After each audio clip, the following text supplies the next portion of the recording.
There are three questions that everybody that have read a story or watched the film want to be answered. Three questions.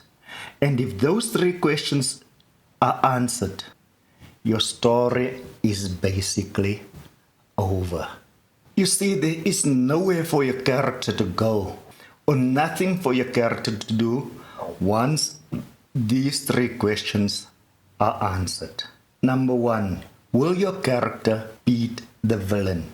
That is what all of us want to know when we are reading a story or watching a film. The second question is, will the character save himself and others successfully as he is trying to do so? Number three, will the character succeed in getting what he wants personally? If those three questions are answered, your story has ended.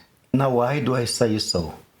The reason for that is, once your character reached his or her goal, say he needed to capture the villain, and he did so, what else does the character need to do in the story or film?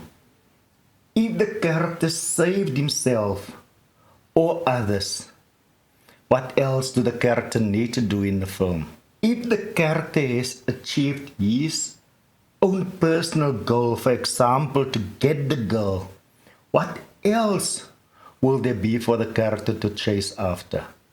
Once those three questions are answered, your story is over.